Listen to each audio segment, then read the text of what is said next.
আজি সমগ্ৰ ভাৰতবৰ্ষত আম আদমি পাৰ্টিৰ নেতা তথা দিল্লীৰ সন্মানীয় মুখ্যমন্ত্ৰী অৰবিন্দ কেজৰিৱাল ডাঙৰীয়াৰ যি বৰ্তমানৰ চৰকাৰখনে আক্ৰোশমূলকভাৱে ইডি তথা CBI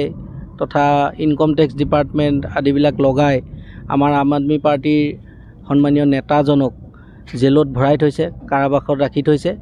আৰু কাৰাবাসত ৰাখি থোৱাৰ ফলত তেখেতৰ স্বাস্থ্যৰ যথেষ্ট অৱনতি ঘটিছে আৰু সেইবাবেই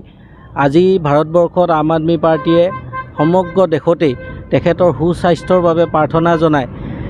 আজি ৰাতিপুৱা 11 বজাৰ পৰা আবেলি 5 বজালৈ আমি প্ৰতিবাদ কৰিছোঁ, অনশন কৰিছোঁ, য'ত আমি সকলোৱে আজি আচলতে অনাহাৰে আছোঁ, ভোক হৰতাল আমি কৰিছোঁ। গতিকে আমি আশা কৰিছোঁ আজি এই সমগ্ৰ ভাৰতবৰ্ষত যি এক প্ৰতিবাদ কৰা হৈছে এই প্ৰতিবাদৰ ভাষা বৰ্তমানৰ চৰকাৰখনে বুজি পাব আৰু ইয়াৰ লগতে সমগ্ৰ পৃথিৱীতেই আজি আমেৰিকাকে আদি কৰি বহু দেশত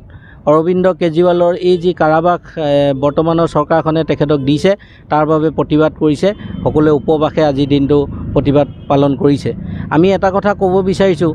বৰ্তমান সময়ত ইডিয়ে যি গোচৰ অৰবিন্দ কেজৰিৱাল ডাঙৰীয়াৰ ওপৰত জাপি দিছে, কিন্তু যোৱা 2টা বছৰে ইডিয়ে এই গোচৰটোৰ ওপৰত তদন্ত চলাই আছে, কিন্তু আজিলৈকে একো এটা প্ৰমাণো পোৱা নাই। তেখেতক মাত্ৰ 2জনমান ব্যক্তিৰ ষ্টেটমেণ্টৰ ওপৰত ভিত্তি কৰি অৰবিন্দ কেজৰিৱাল ডাঙৰীয়াক তেখেতসকলে আক্ৰোশমূলকভাৱে গ্ৰেপ্তাৰ কৰিছে আৰু যি 2জন ব্যক্তিয়ে তেওঁৰ বিৰুদ্ধে তেখেতসকলৰ ষ্টেটমেণ্টত কেজৰিৱাল ডাঙৰীয়াৰ নাম লৈছে, সেই 2জন ব্যক্তিয়ে আমি গম পাইছোঁ সংবাদ মাধ্যমৰ জৰিয়তে যে তেওঁলোকে ইলেক্টৰেল বণ্ডৰ যোগেদি বিজেপিক প্ৰায় 55-60 কোটি টকা তেওঁলোকে দিছে আৰু তাৰে এজন ব্যক্তিক এবাৰ MP টিকেট দিছে বুলিও আমি জানিব পাৰিছোঁ। গতিকে তেনেকুৱা ধৰণৰ কিছুমান ষ্টেটমেণ্টৰ ওপৰত যিবিলাক ব্যক্তি বৰ্তমান বিজেপিৰ লগত মিলি আছে বুলি আমি জানিব পাৰিছোঁ, তেনে ব্যক্তিৰ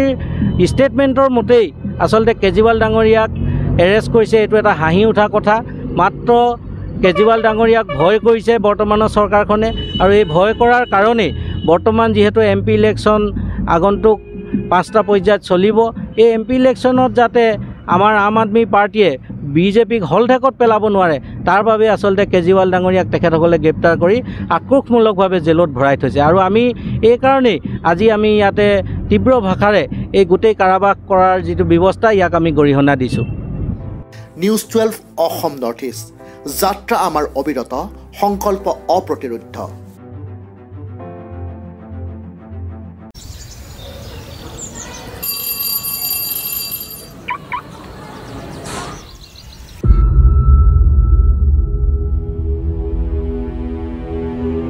ऑप्शनल खेल कब से ऑप्शनल बन गया? जो हमें जीवन की परिभाषा सिखाए वो ऑप्शनल है। द ग्रीन स्कूल इंटरनेशनल में हम इस विचार को चुनौती देते हैं। खेल हमारे लिए एक साधन है उस शिक्षा की, क्लासरूम हो या मैदान,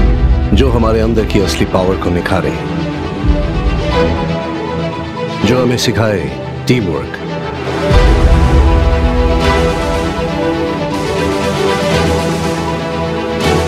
discipline,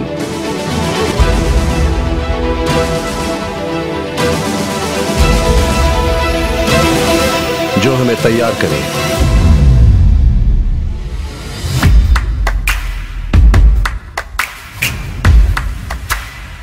the green school international उत्तर पूर्व भारत का एक पहला सस्टेनेबल स्कूल है,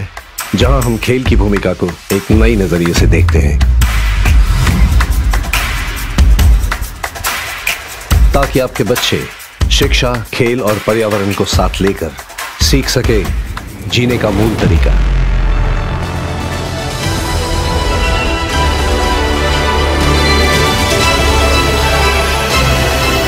यहां sports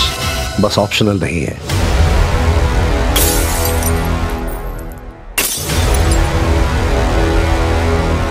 the green school international, unlocking academic potential with the 3S formula: sports, sanskar, sustainability.